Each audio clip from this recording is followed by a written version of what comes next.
पिछले कुछ समय से SC/ST वर्ग के लोगों के लिए क्रीमी लेयर की अवधारणा को लाने की वकालत लगातार जारी है। क्रीमी लेयर को इससे पहले OBC कैटेगरी में लागू किया गया था, लेकिन SC/ST वर्ग के लिए क्रीमी लेयर क्यों लागू नहीं की जा सकती है और OBC वर्ग को कैसे बांट दिया गया, जिसे बांटने में मंडल कमीशन की रिपोर्ट ने सबसे अहम भूमिका निभाई थी। ये मंडल कमीशन की ही रिपोर्ट की देन थी कि भले ही 10 सालों से ज्यादा का इंतजार करना पड़ा, लेकिन OBC वर्ग को न केवल 27% का आरक्षण मिला, बल्कि उन्हें वो अधिकार भी मिले जिसे केवल SC/ST वर्ग तक ही सीमित किया गया था। अपने आज के इस वीडियो में हम OBC को 27% आरक्षण की ताकत देने वाले मंडल कमीशन के बारे में बताएंगे।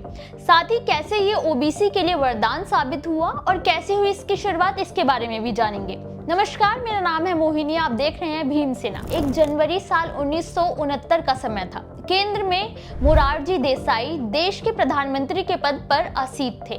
मोरारजी देसाई OBC वर्ग को लेकर थोड़े नर्म रहे थे। उन्हें ऐसा लगता था कि SC/ST की तरह ही OBC वर्ग की भी पहचान की जानी चाहिए, क्योंकि ऐसे बहुत से वर्ग थे जो आरक्षण जैसी छूट से वंचित रह गए थे। बस फिर क्या था, मोरारजी देसाई ने बिहार के पूर्व मुख्यमंत्री बिंदेश्वरी प्रसाद मंडल को इसकी जिम्मेदारी दे दी और उन्हें दूसरे पिछड़ा वर्ग आयोग का प्रमुख चुनकर रिपोर्ट तैयार करने का काम दिया गया।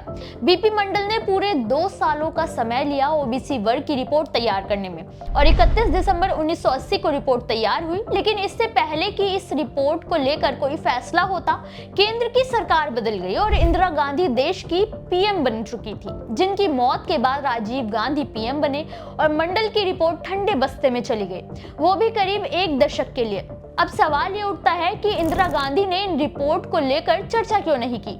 ऐसा क्या था इस रिपोर्ट में? तो चलिए आपको बताते हैं। दरअसल जब रिपोर्ट सामने आई तो इन रिपोर्ट्स में देश भर की करीब 3743 जातियों और समुदायों को रेखांकित किया गया।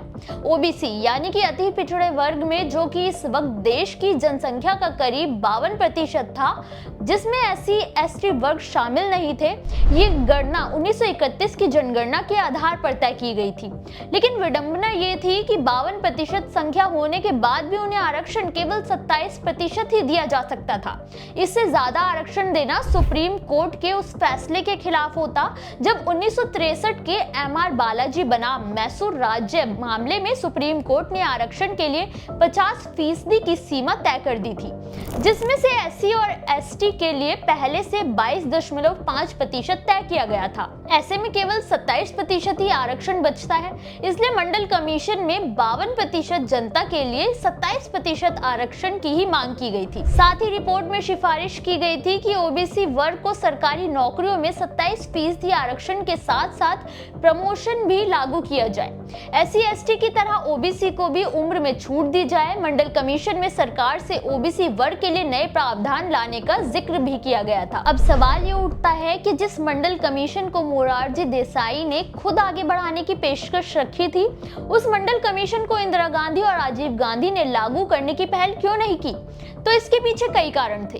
पहला, कांग्रेस का निचली और पिछड़ी जातियों को लेकर रवैया कैसा रहा है, वो तो आप बाबा साहेब अम्बेडकर के साथ हुए रवैये से अंदाजा लगा ही सकते हैं। दूसरा, इंदिरा गांधी को डर था कि OBC वर्ग को अगर 27% आरक्षण दिया गया तो सवर्ण वोट बैंक पूरी तरह से नाराज हो जाएगा और कांग्रेस से बढ़ जाएगा। कांग्रेस का मानना था कि ये रिपोर्ट जाति आधारित विभाजन पर बेस्ड है, जो सरकारी नौकरियों में योग्यता के लिए खतरा बनेगी। वहीं राजीव गांधी ने तो मंडल कमीशन की रिपोर्ट को पूरी तरह से दोषपूर्ण करार देते हुए OBC को आरक्षण देने का ही विरोध किया था। वहीं उन्हें ये भी डर था कि कहीं इससे जातिगत भेदभाव और सौहार्द न खराब हो जाए, जो बड़े तनाव का कारण बन सकता है और कांग्रेस का वोट बैंक दूसरी ओर जा सकता है। साल 1989 में पहली बार देश की राजनीति में एक और पार्टी उभरी, जनता दल।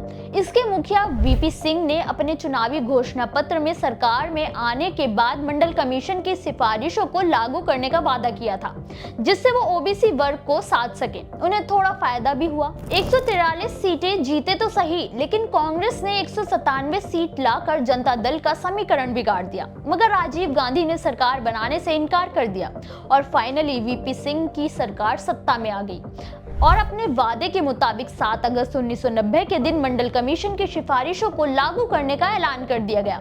लेकिन जैसा कि राजीव गांधी को उम्मीद थी, मंडल कमीशन को लेकर दक्षिण को छोड़कर देश भर में प्रदर्शन हुए। कई सवर्ण छात्रों ने आत्मदाह करने की कोशिश की।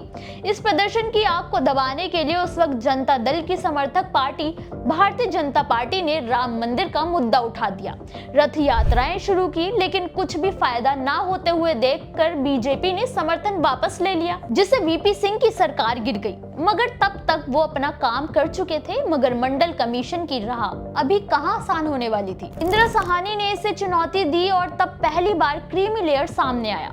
इंदिरा साहनी बनाम भारत संघ का मामला बहुत उछला और सुप्रीम कोर्ट ने तय किया कि ओबीसी के लिए 27% आरक्षण कानूनी तौर पर वैध है।